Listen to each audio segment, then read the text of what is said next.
meets a...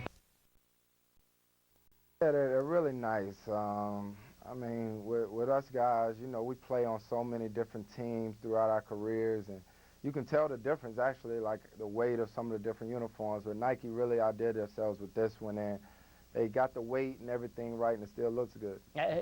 Who would ever think about weight with a uniform? But yeah, apparently these new space-age uniforms weigh a little bit less than the regular ones. Yeah, that way we can be fast and swift and all that good stuff. You're fast enough. You don't need a light uniform. Hey, your coach is Mike Krzyzewski, and he sort of had a unique motivational ploy the other day. Tell me about the Marvin Gaye national anthem. Man, before we started practice the other day, Coach told us that he wanted us to hear something, and as soon as it started playing, you could see the look in everyone's eyes. You know, we wish the Olympics would have started right then and right there after that, and you know, just seeing Marvin Gaye and the way he sang the national anthem, it touched everybody, and now we can't wait to get to Beijing and get this thing started. And he sort of asked you to visualize what that would be like, standing up on the podium. Is that kind of what he was going for there? Yeah, and it's something that you think about as a kid growing up. You know, when you watch the Olympics as a kid, you see the winners get on top of that podium, and you get that gold medal, and you hear the national anthem, and we know that that's what we want to hear on that last day in Beijing. You know what? You guys make a ton of money. You play basketball a large part of the season. What is it that gets you to play? I mean, it's not just this summer. You've been practicing with this team for a couple summers. So what is it that gets you to play in these games and play for this team? It's the commitment and knowing what you're playing for. When you play during the regular season for your respective NBA team, you play for a particular organization. And there's 30 NBA teams throughout the league, whereas when you play for the USA, you represent the entire country. And I feel there's no greater honor than representing your country, and that's why myself, along with the other guys, we do it and we have fun. It's all superstars on the team. When you get a group like this together, usually it shakes out there's one or two guys that step up as the team leaders. Have you figured out who those guys are at this point? Well, I think everyone is a leader on this team in their own regard, and I think Coach K said it best when we had a meeting. He said everyone comes in with their own egos, and we don't necessarily need everyone to lose their ego. We just need to bring it all under one umbrella and figure out a way to win, and that's what we're going to do. Hey, what do you guys do as teammates when you're not on the court? Joke, laugh, all day.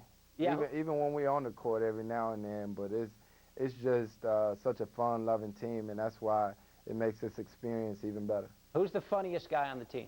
The funniest guy. Too many of them. Melo's a nut, LeBron, but Dwight Howard is complete comedy all day, every day. Now, Dwayne Wade just wrote a little piece in USA Today. He said LeBron was the craziest guy on the team. What's he referring to? Bron has no sense whatsoever. No sense? Yeah, it's like no holds barred with him. You never know what he's going to say. You never know what he's going to do. And you never know what you're going to get. You know, I guess people have an impression of him as, you know, such a leader and so maybe corporate or whatever. We don't really get to see that side of LeBron too often. It's interesting you bring that up. Yeah. Hey, we all know the 2004 team came home with the bronze. That's not good enough in the US of A. How does that disappointment color this year's team? Well, it was tough. We actually have a few guys on our team that played on that team in 2004, and they understand what it takes, and myself along with a few of the other guys that have never played in the Olympics, we're just so excited. And we understand that, you know, it takes hard work, and we have to be focused. I think Coach K said it best when he said it's not about the expectations of winning the gold, it's about the anticipation of it. And we're just so excited and can't wait to get to Beijing. It all gets underway in August.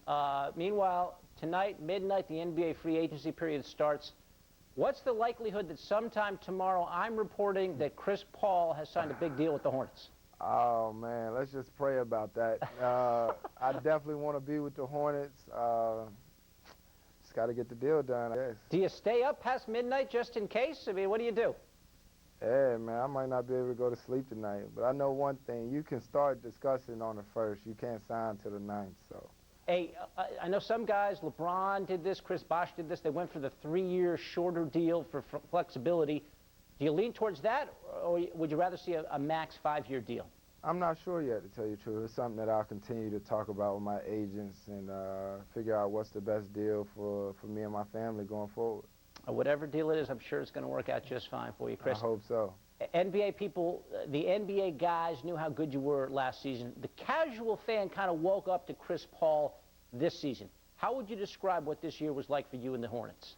Unbelievable. It was a whirlwind.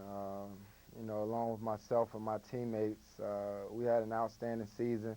Got back to New Orleans full time, which was unbelievable. And it's a city that really needed a team like us to come back and play hard and play well. And now it's a bond that you can't break.